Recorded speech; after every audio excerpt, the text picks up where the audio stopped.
Flash Wolves' red side, what are you anticipating as a priority pick? Well, both these teams are actually becoming fairly telegraphed in drafts. So Vedius and I sat down. Galio was on the list. We're expecting right now Taric and Aurelia and Jace to potentially be what Flash Wolves are looking at. Yeah, we kind of expected Taric to be something that they just kind of want to get off the board. You already mentioned the Jace spawn. So far, we're 2 for 2. It looks like both these teams kind of going in the direction that we expected from them. Now, if things go to plan, we wouldn't see a Tom Kent ban from the side of G2. Now, this is something that they really value on red side, and whenever they are on the red side, they always insta-pick it up. So they want to try and ban that one away to make sure they can get counter-pick on blue side. They certainly do. However, one thing we did mention is Shalcy's global champion pool, the Kench as well as the Galio. If they take out the Kench, I expect a Galio ban to potentially follow up. It's not going to be the case. Little bit off kilter from what we've seen against the Flash Wolves so far.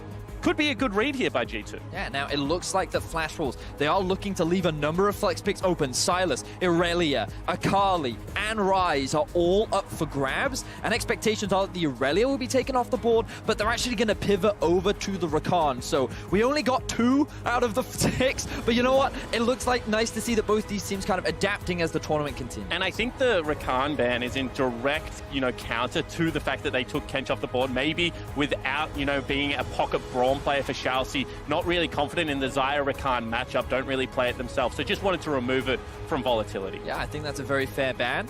Meanwhile, the Akali being taken away from Hanabi's back pocket, it's something that Hanabi showed a lot of proficiency on, so G2 showing that respect, and of course, they can flex it between top and mid themselves, but no surprise that Flash Wolves would answer with the Sylas. Typically, a very strong matchup into the Akali. Now we're kind of expecting maybe the Rek'Sai or the Xin Zhao to come out from the side of Flash Wolves. And just before Flash Wolves lock that in, interesting to note that this is the first time Akali has been locked in the MSI group stage for G2 Esports. We've seen the Sylas, we've seen the Irelia, and there is the Rek'Sai that you were anticipating. Now G2, where do they reveal their next pick? So we're expecting some bottom lane priority for G2. We think that they like to be able to secure a strong matchup and leave the ambiguity of a flex pick open here. We know that they've got terrific Akali players, and whilst we haven't seen it prioritized yet this tournament, I have no doubt that both Wunder and Caps will play this champion to such a high degree. Ooh, they're actually just going to leave the Ryze up and go for the Aurelia. Now, Wunder was the main Aurelia player during the regular season of the LEC, but when we saw it played by Caps yesterday, he didn't have the best of games, but to be fair, against Fongfu Buffalo, no one on G2 really had a good game.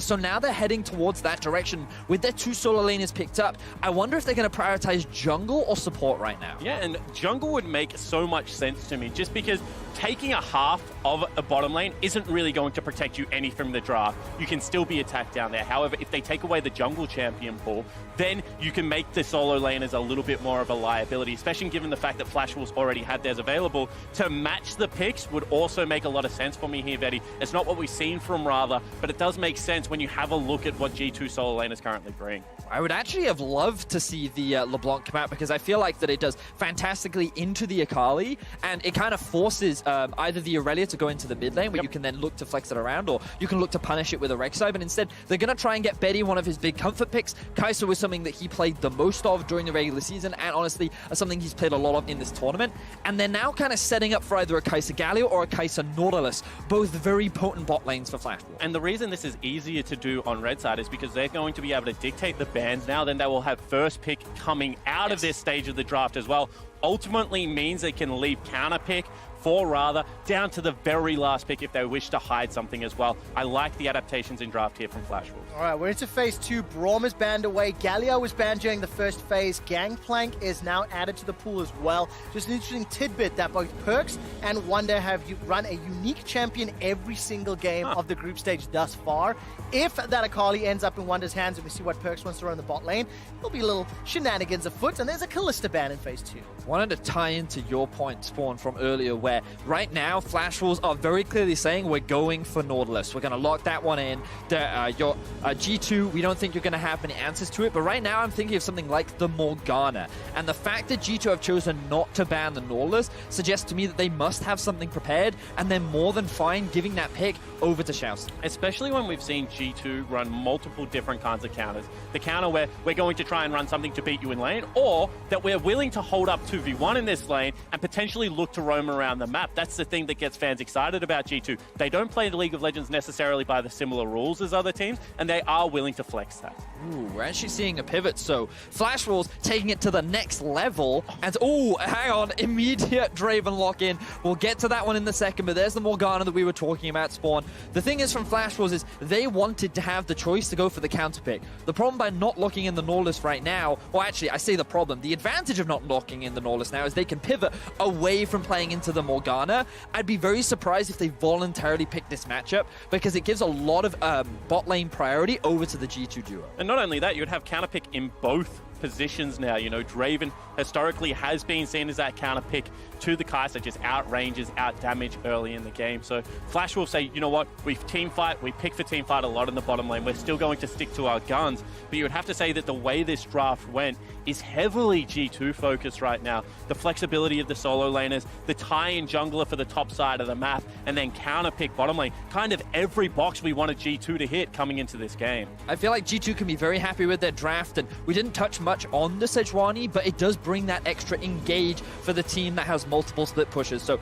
even though Akali and Aurelia often work in this 1-3-1, Akali and Aurelia often one of the best split pushes at team fighting as well. So you combine that with a Draven with a Black Shield and the Sejuani ultimate, G2 have options to fight around these neutral objectives. In saying that, Flash Wolves is all about the team fight, so I don't expect the collapse to come in. I expect the isolation, the separation, play the map, get the experience leads, because we saw against Flash Wolves yesterday, TL kept fighting and they just kept losing against this LMS squad. Oh, it's going to be interesting to see what G2 can put on the board. Perks is his third Draven game this year. He's won one and lost one back in the LEC, but the stakes are significantly higher. If G2 Esports take down Flash Wolves right now, they will guarantee themselves a spot in the best of fives, in the top 4 at MSI going into the semi-finals. G2 Esports, let's find out whether or not they can do it as they take on Flash Wolves here.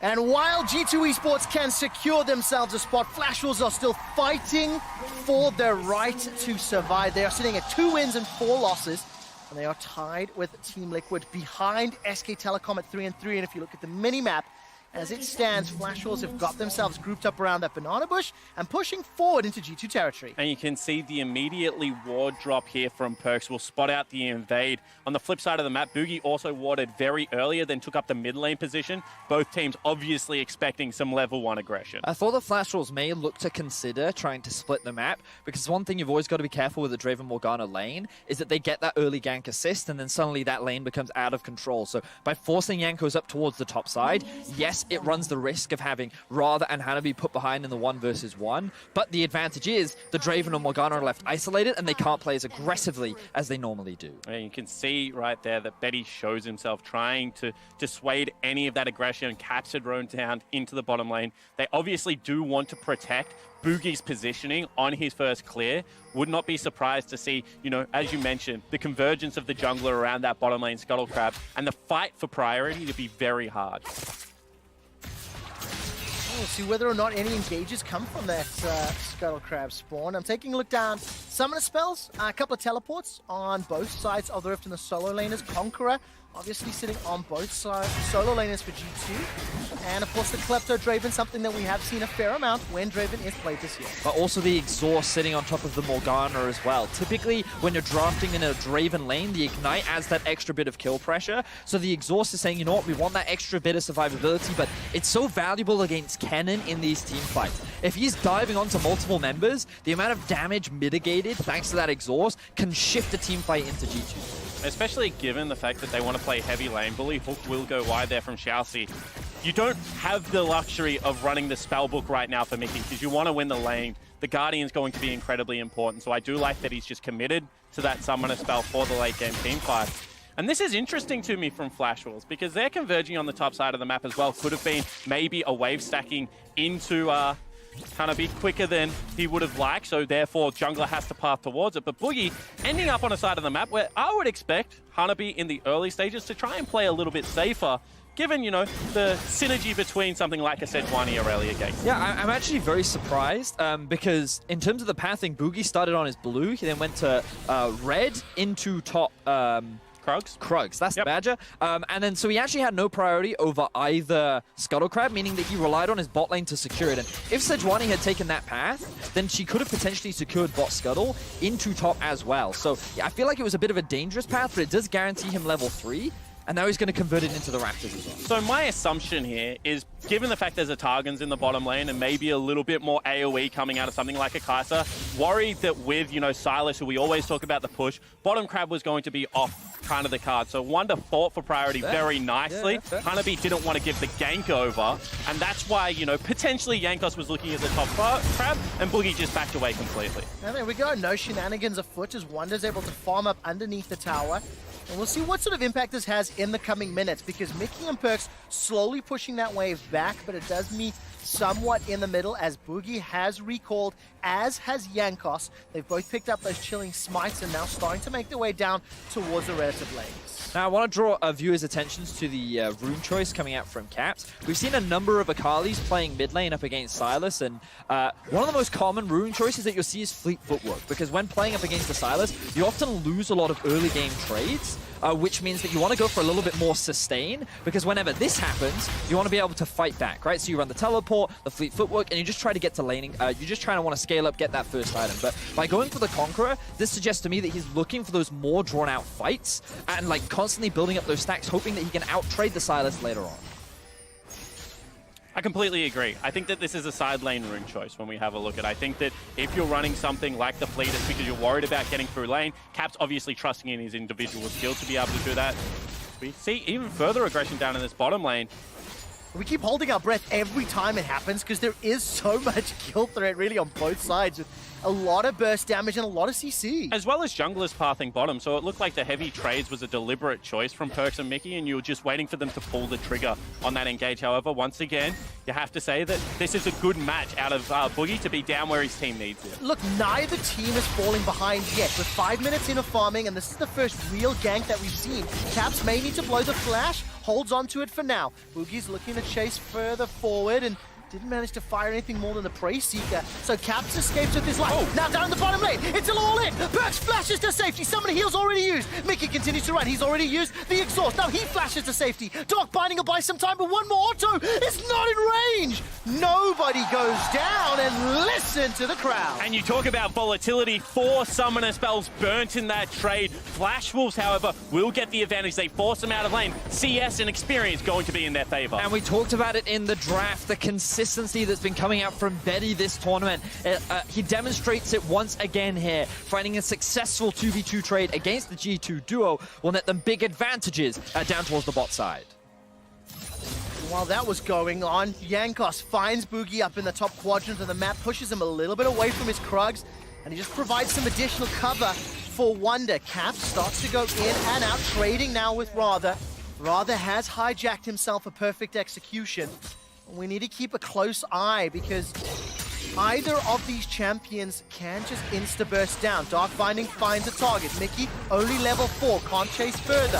Rather, decides to chase away. Caps has gone too deep, caught by a dredge line, and he bit off more than he could chew. And once again, credit to the support staff of Flash Wolves because they are tracking the G2 members. Second to the gank, but it pays off. And Flash Wolves, they didn't even have any vision on the minimap. It's just a tendency that we often see from Mickey, where after he does his first base at level 4, he looks for a roam, but Xiaoxi is there to match. Boogie, fortunately, is in a position where he can help with the counter gank, and the moment Caps tries to tower dive, he immediately gets punished. Beautiful stuff from the Flash Wolves. They get first blood. Eyes on the dragon as well. You can see Perks dips his head into the river afterwards.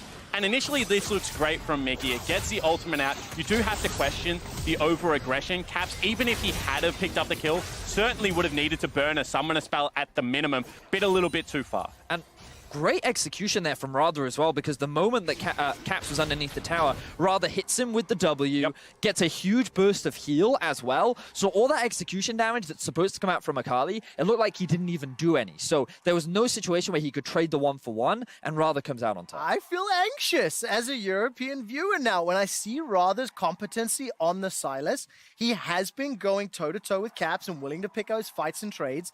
And, you know, he's got this advantage with the assist under his belt. And I need to see how this mid lane is going to continue to play out, and whether or not Caps can, you know, control himself a little more. And honestly, this ties back in with a bit of a criticism that I've had for G2 over the last few days, which is that their early game seems to have gotten worse from what we saw in day one throughout the rest of the tournament. And like, you only have to look at their Fongfu Buffalo game yesterday to really iterate how poor some of their early game decision making has been. And whether it's due to confidence or whether it's down to poor execution, G2 have fumbled, and it is ways in which teams have found avenues to attack them. But you do have to draw to the mental fortitude that they have, because it looks like in these games, it's not really getting on top of them. Sure, they've had some rough early games, but against SK Telecom, it was a similar story. They stuck to their plans. They're very coached, and they're just able to continue into what wins them games, even with deficits. So whilst they have made a fumble here, I have no qualm saying Caps will fight his way back into this game. Absolutely the case. I mean, it's a 600 goal lead in favor of Flash Wolves. This is by no means game winning yet. Just as an update, the players on stage have requested the stage lighting be adjusted for their comfort. So while we tweak some of the lighting on stage over in Vietnam, we'll carry on chatting about this matchup. But I just want to allude to the G2 mentality. This is a squad of friends and jokers and jesters to a degree. And losing even in some of the manners they had, like to PvP yesterday, I don't believe it weighs on a team like this because of the way that they approach the game and how their team environment is built. Yeah, absolutely. And I think that this is a team that has like the great, you know, championship mindset coupled with some hungry players from teams that didn't necessarily have the success that they wanted on the international stage. Some veterans, some new blood in there as well. They seem to have got that perfect balance of what you need to bring together. And then they're also selfless when they play the game. That's the most impressive thing to me. We talk about these super teams. The fact that everyone can carry on this lineup and they let everyone carry is just so impressive. And you know, there's a lot of similarities when you look over at the Flash Wolf roster. You know, they had to rebuild around Betty, who has been sort of the mainstay carry, but Rather, who I was not a huge fan of at the beginning of the group stage, he has won me over. His Orianna play was almost like an assassin in the ways that he was making those shockwaves work, especially against the likes of G2 and Perks. And as we can see, Betty and Xiao Si, I thought there may have been some engages there from Jankos. It didn't work. Yeah, it certainly didn't want to pull the trigger there. I think, once again, just trying to allow his team to push in a little bit more safely. One thing I will say about G2 is this is Flash Wolves, this is a team that didn't have the best regular season. However, came into the best of fives very prepared, especially the Mad team best of five. And I think that even throughout, you know, the play in BO5, they showed that they are very good at scouting out what a team wants to be able to do and then enacting the counterpoint for it. And what's fascinating to me about this Flash Wolves and the old iteration of Flash Wolves is the old Flash Wolves always used to come into tournaments looking extremely strong. They actually upset a lot of teams, and then eventually they'd get figured out. Whereas this team seems to be the exact opposite as they slowly start to ramp up. As Cat, Jankos just gets eliminated. Jankos was stood on top of a ward. He had his ultimate stolen away, and yet he still pathed down towards the bottom lane. Easy punish for Flash Wolves, and it's not a mistake you can afford to keep giving this team who is ramping up. Flash Wolves 2-0 up and now 1,000 gold in the lead. However, in this time, Caps has dug into Fog of War. Hanabi has a pushing wave. You can see how hesitant he is to go forward. So close. I'm waiting to see whether or not Caps jumps out. The observers have toggled the G2 and Flash Wolves' respective visions, so obviously Hanabi wasn't aware. Caps decides not to waste more time. The minion wave is crashing into his tower, and he's gone back. And you can see that potentially right now G2 want to play towards the top side of the map because they've got the two control wards in the bottom side river. This shows me as potentially a hook is on. All right, Dredge Line will find its target. That's an easy stun onto Shoutzy, but Mickey's dropped so low. Whirling Death and one more spinning axe allows Perks to pick up the kill. I didn't see what the bonus gold was on the minimap. Rather had already left lane, and G2 are on the board. Yeah, they certainly are. That's a great gank enacted after, you know, this proper vision set up here for the G2 lineup. All right, another engage in the middle lane as Rather and Caps are trading back and forth. Hijack is on cooldown, so Rather can't get the perfect execution. And G2 Esports, they claw back the gold deficit. So even though we see Flash Wolves being the more proactive team in the early game, punishing the mistakes from G2, the goal is surprisingly even. A lot of it is coming down to the fact that Perks just picked up this massive shutdown on the Draven, and he is now sitting at a healthy amount of gold. He's actually built up a 500 gold lead up against his lane counterpart. But it's fascinating how Rather actually has an XP advantage in the mid lane. Betty is a whole level up over Perks. So, like, this game is still hilariously close, even though Draven just picked up a massive shutdown goal. And quite an early Ocean Drake picked up in what is becoming a volatile laning phase. Will swing this, I think, a little bit further into the Flash Wolves' favor. Shades of this Draven build reminds me a little bit of Gangplank. You know, you got the Klepto to start taking up some gold. You got the fact that you only need to be able to CS well. One kill changes kind of the course of what the bottom lane of the map looked like it was taking. I mean, it does. There's still a 10 CS advantage in a completed Stormrazor, but here's a replay of how Perks got the kill. So here we see a pushing wave working its way towards G2's duo. So Flash Wolves feel confident to try and force this because it looks like G2's overextended. They don't expect Jankos to, after just dying, immediately walk in through the lane. So they end up getting punished for a slight overstep. And let's talk about why they didn't expect Jankos there. He had cleared his bottom jungle and then had the full top jungle available, and Caps was rotating up there, so they knew there was no vision topside. In any other case of a jungler, you would generally go up, clear your full topside jungle, look for a gank onto the Aurelia lane. That seems to be the area that G2 like to attack, but they bucked the trend once again and surprised the Flash. And something that we've said many times before about the Flash Wolves spawn is that they are a creature of habit. Even though they are a team that has shown growth, they still often rely on a lot of the old traits that they found so much success with over in the LMS, which is secure an early Drake. Once you've got it, rotate your bot up towards the top side and get yourself that Rift Herald. And once they have an early lead, I feel like they are a team that knows how to move around the map with it. Well, 1, 2, and 3. Every tick point that we've seen from their local league has come true. First Drake picked up, first Herald picked up. The duo lane continues to siege and put pressure on the top lane, and Rather has already used that hijack. Jankos sitting with the ultimate available if he wants to jump in. Is not going to do so just yet. Instead, we take a look. Hanabi pushing the bot lane. The duos are now battling up top. And you can see that this is... Oh, Fook just spell shielded out there. This is the kind of game that Flash Wolves love to play because they're taking the first step and actually making what is normally a very proactive G2 team slightly reactive to the pace of the game in saying that still great scaling in this lineup, still a very good 1-3-1 comp.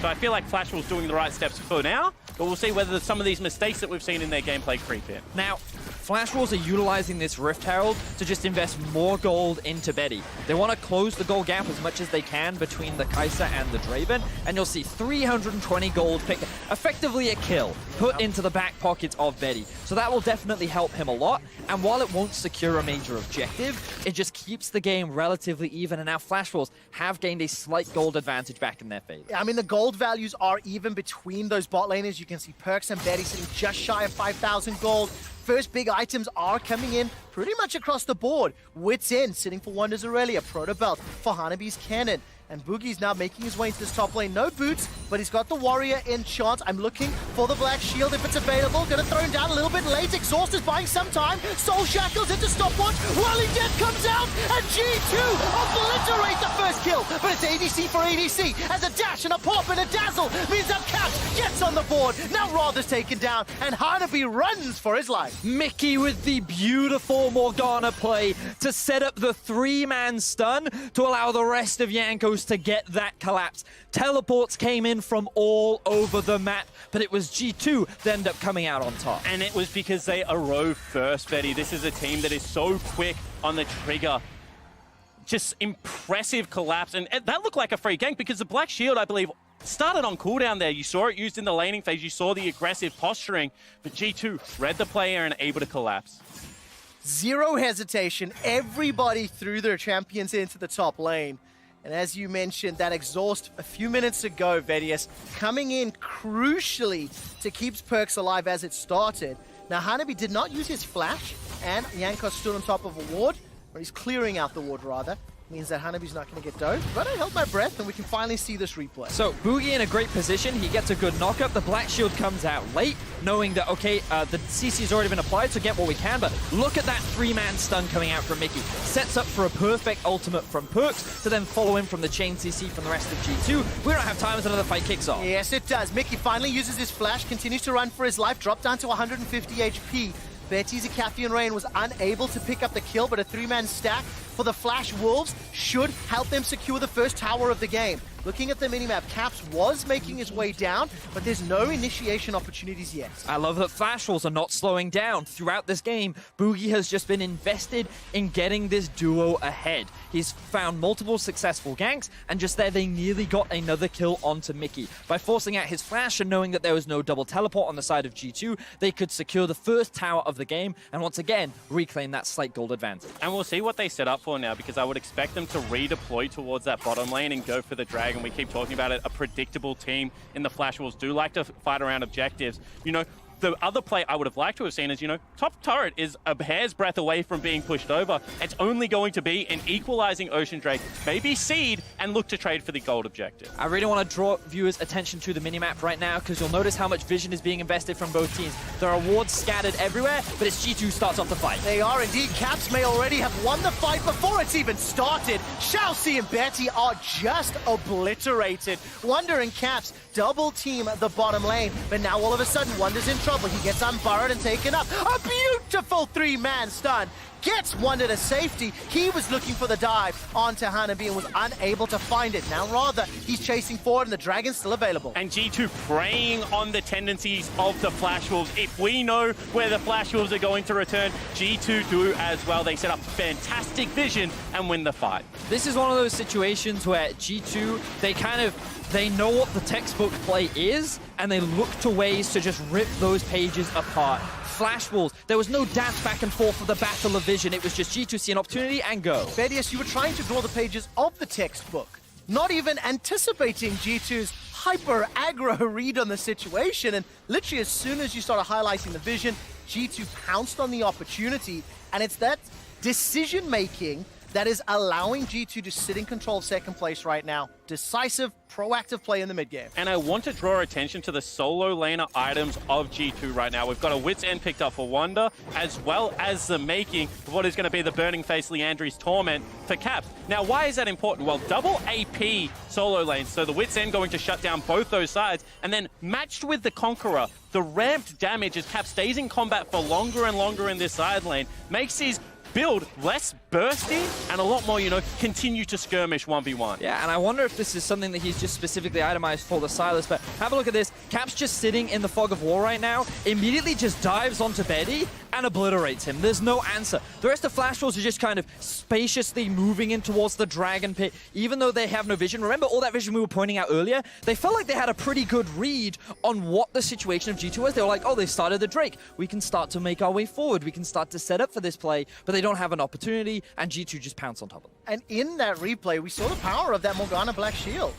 It did not interrupt Caps despite him getting caught by Nautilus. And remember that Chelsea and Flash Wolves still opted into this Nautilus pick even after seeing that Morgana. I want to see whether or not Mickey's Morgana continues to be pivotal. 0-0-5 right now.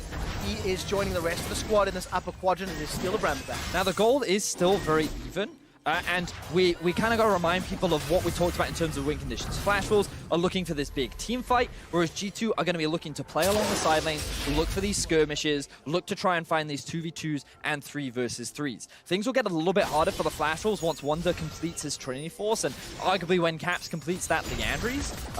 So what they're looking for is ideally a setup around the Baron, because while it is not spawning yet, they just need to buy their time, wait for those second items to be completed. Looks like Morello's going to be coming out from Hanabi. It looks like the Rage Blade is going to be coming out from Betty. Once those are done, then they're in a much better situation to find a successful 5 versus 5. Because we're looking at the earlier spiking, as you mentioned, Proto Belts coming out from the solo laners, the ability to explode onto a backline if the correct flank is found. However, this is where the 1-3-1 becomes oppressive to play under, because there is no objective to force the G2 lineup to go to. At this stage of the game, they're playing with push in all 3 lanes. Boogie has to pick his position. If you choose wrong, you will lose control of the rest of the map. Let's keep eyes on the vision and whether or not Flash Wolves can actually, you know, force G2's hands and try goad them or persuade them into that team fight spawn, because it is not an easy task. And you can see G2 1-3-1 enabled, Wonder in the top lane, Caps in the bot lane, Mickey, Perks, and Jankos, after pushing the wave in, have peeled away, and they're going to start looking at Rather in this top lane out of turret. You see Jankos just out of vision.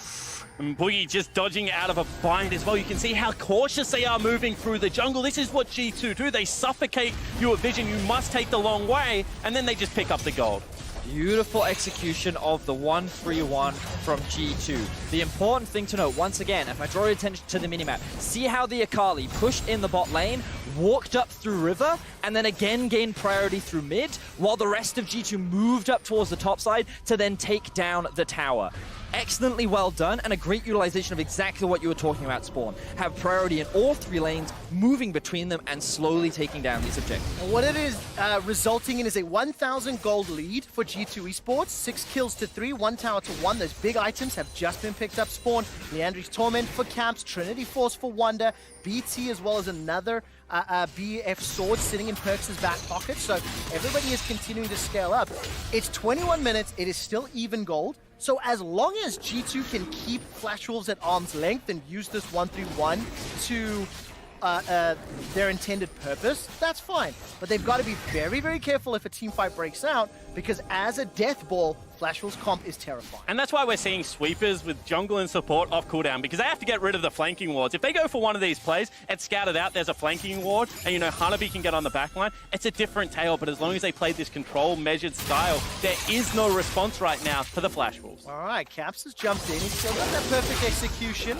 So does Rather now. Gets stolen away, traded, and Caps doesn't even lose 10% of his HP. If Lolly Sports Instagram doesn't do a mechanics of that, then I'm going to be disappointed, because that was just flawless. Let's not forget that it was Caps who was finding the solo kill on Jensen in the reverse matchup. The guy demonstrating that with just slight changes in the build path, going for the Conquer, going for the early Leandries, it gives you so much extra dueling power in this 1 versus 1. Beautiful development of the build from Caps. Especially that when you think about it, the ability for Shroud to keep you in combat for longer period of times whilst not being under danger makes the Leandries quite easy to stack up in that regard. And with all of this map pressure, you can see that now as Flash Wolves playing very much on the back foot. Just in the last few moments, all the outer turrets go down. The Cloud Drake goes over to G2. They have control. Spawn, just like that, you blink and it's a 3,000 gold lead. As you mentioned, the towers have fallen, the kill is secured. All right, stun comes out here from Wonder. He's looking for the dash. Vanguard's edge goes out, buying some time. Teleport's starting to be channeled. Flash has already been used. Wonder is shut down, taken down as Caps completes the teleport. Now he's going to make it in range for Mickey. Mickey's going to throw down the black shield, but there was no other support. Perks and Yankos were not there, and it cost a teleport from G2. Now Flash Wolves finally find a good punish as Wonder overstays. There was nothing on the rest of the map for G2 to get, but now Shousey might be caught out himself. All right, Caps is looking to burst him down. He's got the black shield on. Flash is available if needed. Whirling Death comes out. Shousey flashes to safety. There goes Caps. Picks it up with a 5-point strike. Now Rather's running for his life. He stole away an ulti, but I didn't quite see what it was. Now there comes the slicing maelstrom. Hanabi stuck in the thick of it. Goes golden thanks to the use of the hourglass. The tower's falling in the back end as now Boogie is trying to zone away. Mickey gets jumped on by Betty. Betty gets one. Now all of a sudden G2 are running for their lives. Teleport being channeled. Can Wonder be the hero? All of a sudden Rather gets another in the back end. That's under Unburrow underneath. Betty chases, turns around, back on the Perks. They trade 1 for 1. This is a slaughterhouse with everybody taking one another down, and it's Wonder that closes it out. Wow, what an insane fight between the two teams. Extremely close, but it is G2 that just barely come out on top. Remember, this all started off with Wonder getting picked off, but then G2, they actually tried to go for a 4 versus 5 by starting off by looking for a pick onto Shousey. And just the changes in the teleports, in times gone by, that would have been a cancel. There wouldn't have been this many people on the top side of the jungle, but there was, and the confidence of G2 comes out. As you mentioned, genuine 4v5 with the members of G2 trailing to the fight, but still looking for those kills. I mean, initially it looks like a 2 versus 4, you know? Caps just doing what he can to buy time for the rest of his team to show up, and Betty slowly making his way on the flank. So Hanabi does a great job of buying time, but when the map splits up, this is when the solo laners of G2 start to pop off. And again, Betty, it's just Mickey's exhaust that makes sure that the health bars are a little bit more topped off than we would have expected from this proto belt cannon. And then Caps and Perks happy to play cleanup through. You can argue about, you know, the patience of Perks here waiting for the solo laners to come in, but this is how they play. They want to be fast, and they're catching the Flash Wolves off guard. They didn't see it at the time, but rather had stolen away the soul shackles. Nobody chased him long enough to get the stun. And as we come out of the replay, it's still a 4,000 gold lead in favor of G2 Esports. 2.5 big items across the board, but I see a terrifying Kai'Sa with the Rageblade Storm Racers as well as a Hextron. Yeah, and G2 right now are starting up the Baron because they're the only team without teleport available. They need to force Hanabi to use it. They might just be able to take this one in fog. Yeah, I don't really know how low it is. They've decided to peel away as the engage comes in. Caps is looking for Shalcy, goes immune thanks to the Shroud. That's unstoppable already. Continuing to chase a little further. Rather stole away the perfect execution, but look at the minimap. Hanabi, he's going to get out of range of the stun. One is looking to chase him down though, and Hanabi may be able to use this blast cone for some additional distance. Hops over the wall, but if you look at the minimap, he's starting to be challenged. A teleport just for this? That's fantastic, and he's going to escape, get the Vanguard's Edge as well. And G2 get exactly what they want. They get the teleport, but they also pick up a kill. That is just such aggression out of Cap. Can we also just appreciate how disgusting the Morgana Akali duo is? The black shield onto an Akali that's just running in your face. What can you do about it? Like, there's absolutely no options other than to just sit there and die. When you have so much damage on Caps, level 15, 2 major items completed, even picking up the Oblivion Orb as well. Caps is so strong, and every time Flash Wolves try to walk into their own jungle, there's the risk of someone dying. And it's so important to note that Flash Wolves want a team fight. They want a 5v5 sort of front-to-back, head-on style fight. Maybe they can flank with Hanabi, of course. They're not getting that. That previous big exchanges that we've seen spawn has been when G2 have teleported in and finished what Flash Wolves started. Yeah, and that makes the game very difficult for Flash Wolves to play because if you're not winning the split push and you're not winning the team fight, well, G2 are kind of beating you at both areas of the game. Not to mention that now Hanabi's teleport is very far behind both Caps and Wonders. Well, Betty's gone. That was just, you know, Jankos hopping over the wall. A little bit of an Arctic assault, and this will open up the tower. G2 Esports, when they have found a kill, many times it has been flawless and clean. Tower number 4 falling in G2's favor. They're now setting their sights on the inhibitor turret. There's simply not enough power to defend. Wonder's going to look for the stun and not find it yet. Where's the rest of the minimap? Rather, defending the top lane with the help of Boogie, and Perks is now trying to push Hanabi away. Caps holds on to 2. The inhibitor falls. G2 are not done yet. Continuing to step forward, literally just pushing Flash Wolves to the absolute brink. And they go for the pick on top lane. They do try and go for the creative play. There is an Infernal Dragon as well as Baron available.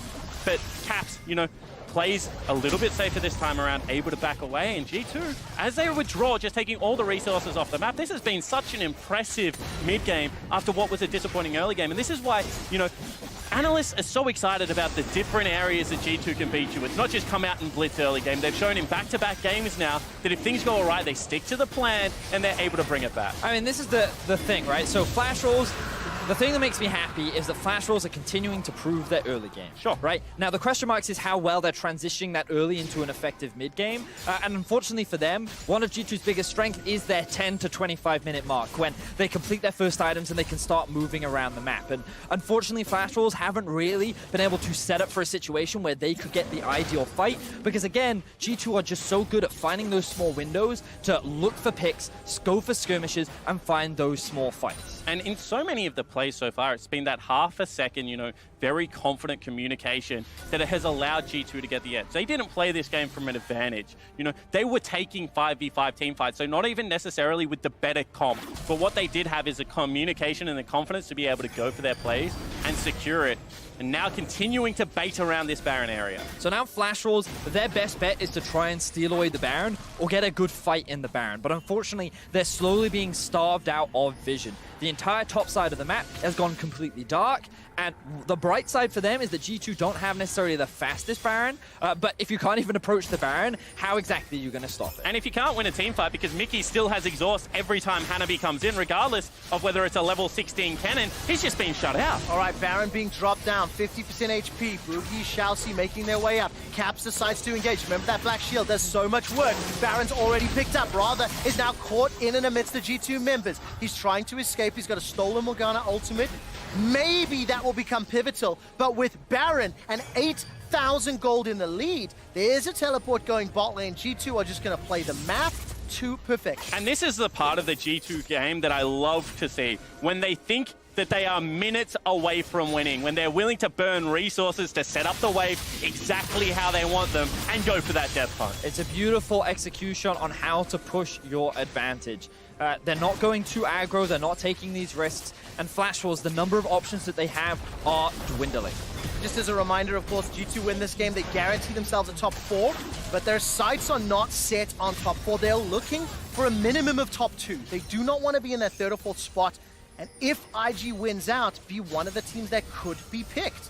Let's see how this final siege plays out. Flash Wolves, on the other hand, they're still fighting. That's a gigantic spinning axe, but look at that. The Black Shield comes out. Perkz easily able to step away. Flashes to safety. The Whirling Death has already been thrown out. Vanguard's Edge comes down. Perkz takes out Rather. That's a stun onto Shall See. He will be the next to fall. That's a double kill for Perkz, G2's captain. They turn their attention further. Hanabi, defensive slicing Maelstrom. He's running for his life. Perkz almost finds a triple kill. Not going to be lucky with a crit today. Stepping into the fountain. Not going to chase further than he needs to. The rest of G2 Esports are on the Nexus turrets. Perkz once more than the double, stepping forward, getting all the shields, getting all the heal. Nexus turret number 2 is the focus, and Perkz is keeping 3 members of the Flash Wolves inside their fountain. Caps dashes in and forces a flash out. The Nexus being ignored for now. The Winions are doing more damage. All of a sudden, Betty takes a couple of axes to the face as the Nexus goes down. G2 guarantee themselves a shot at the playoffs.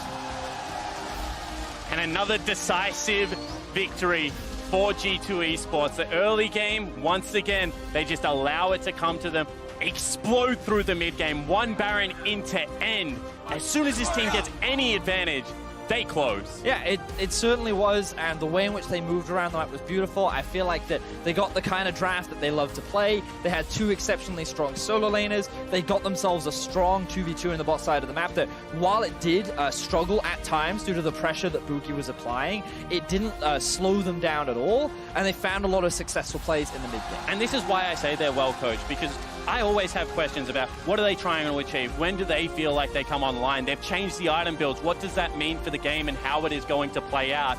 But this team always knows what they're looking for. And when you allow them to set the pace of the game, it is so hard to wrest control of it back.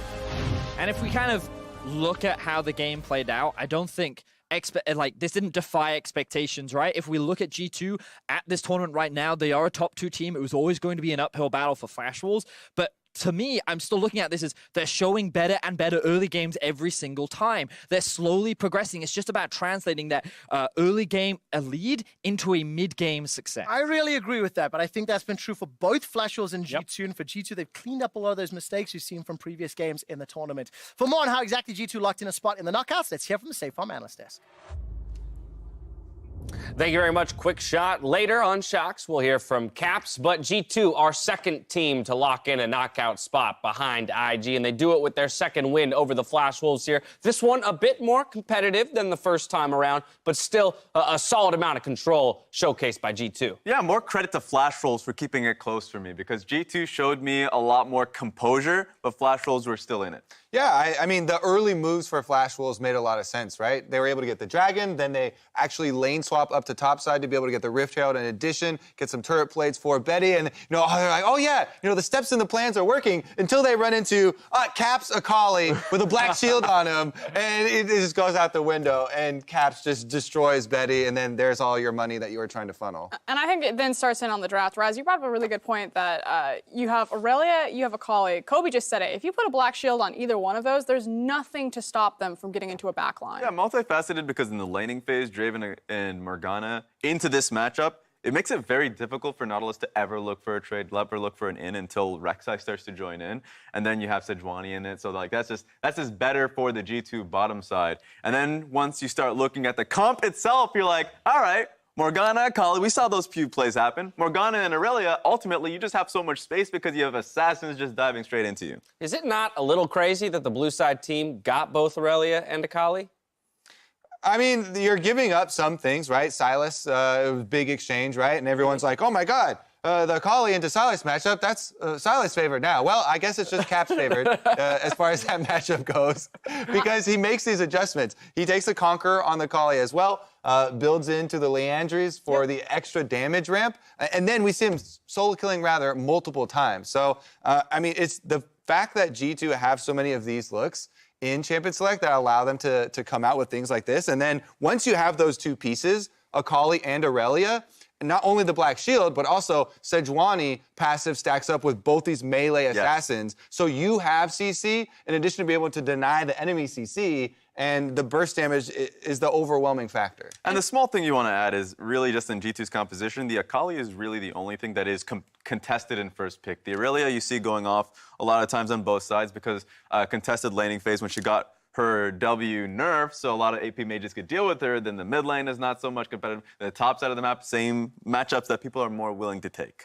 Fair enough. But, Kobe, you talked about the early moves that Flash Wolves made and how those were starting to generate something. But for G2, it was all about reacting to that, being in the right place, the right time. And we saw kind of the perfect example of that 13 minutes in, 3 for 1 in favor of G2 on the top side. I think it was just the confidence also to know that Flash Wolves were going to fight you, and then the G2 immediately challenged them on that. They said, okay, let's double teleport in. We have no problem looking for these skirmishes and for these fights. And while Flash Wolves are a great 5v5 team, inside that 5v5, they are not as strong as G2 in the 1v1s, in the 2v2s, in these shorter skirmishes. Yeah, who got the kills in those fights for G2? Wonder and Caps were...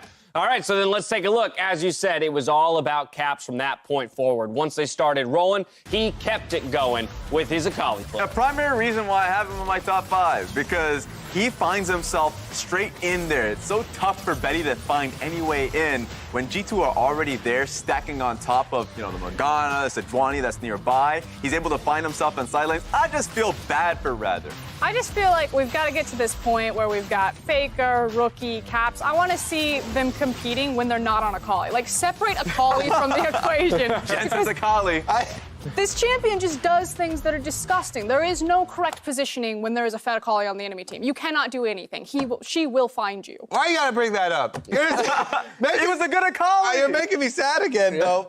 Because versus Caps, we had this exact example. And as I kind of was talking about earlier, this is the thing that was making me kind of sad, right?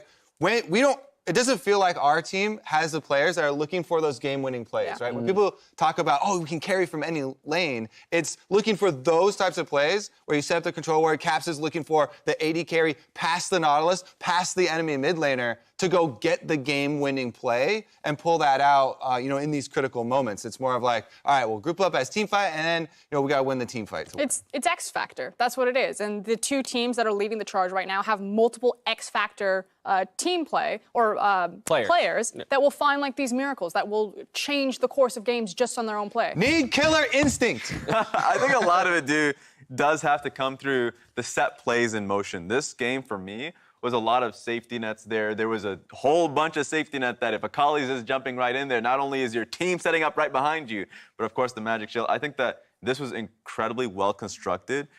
To be fair to your point as well, Caps is just that kind of a guy. And if you give him more of a safety net, man, he's jumping even farther. Yeah, MasterCard player of the game this time around. But I think what we'll look for next is for Caps to have one of these kinds of performances against a team above him. I'm looking at that rookie matchup to see if he can maybe, shirk World Finals, shirk the first time around here in group stage. Let's put up some numbers. That's one that has not gone so well for me. Not so much. Let's hand it over to Shox, though, who has an interview with our MasterCard player of the game. Thank you very much indeed here with Caps, who went off on Akali versus the Flash Wolves. Caps, just like in game 1 versus the Flash Wolves, a bit of a rough early game. Why do you think you match up against them maybe a bit worse in the early game? I think we went for a draft that I didn't have the strongest early game.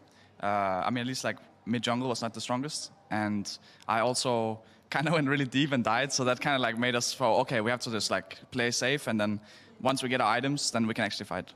However, you still did fine further on in the game, the Akali versus Sylas matchup. You played both ends and you both won. What's harder and why? So we're just trying out different things, right? I think the other game we tried first pick Sylas, now we're trying first pick Akali, just trying out matchups. Not really sure what's the best right now, but that's why we're trying it out. So we're ready for playoffs and know basically everything we need to. But for you, you can win them all, or whatever side of the matchup. I think every matchup has not every matchup, but most matchups have some way to win it, right? And then as long as you fight when you're strong and you don't fight when your enemy is strong, then you can win. new matchups. Yeah, that's pretty basically Legends, but that's the way it goes indeed. Now you guys are locked in the knockout stage of MSI, so congratulations for that. When you look at the teams that you are still playing, that you have seen played, how do you think everything's going to work out? Where are you going to end up, and who's going to join you, and who might you play in the semifinals? I know it's a lot. So, I mean, as it looks right now, it looks like IG first, us second, and SKT third. Obviously, we still want to fight for the first seed, but I think IG have to lose to us and another team. So we're hoping for that. But as it looks, probably going to be like IG picking whichever Flash Wolves or TL makes it, and then us against SKT in semis. I would assume it's going to end. But it's MSI, you never know what's going to happen. So I'm just going to try to win our games and stay focused on the goal. Speaking about winning your games, IG rematch is up next. We talk about this matchup so often. It's sometimes gone your way, sometimes it hasn't. How's the mental feeling before that important game? I mean, I think just LPL in general, honestly, like I lost so many games to RNG before, and now I'm losing so many games to IG. I think at some point, I hope that we can find some way to beat them, and we're just going to try out different ways. Now we get one more game to play them. If we're lucky, we get another best of 5 in playoffs, and then maybe even at Worlds, right? And we're just going to keep fighting until we find a way to beat them. Okay, fantastic. I hope it's today. Well, congratulations, Caps. And G2 locked in the next round. We're going to take a quick break. When we come back, Team Liquid is up on the docket versus Punk Blue Buffalo. Don't go anywhere.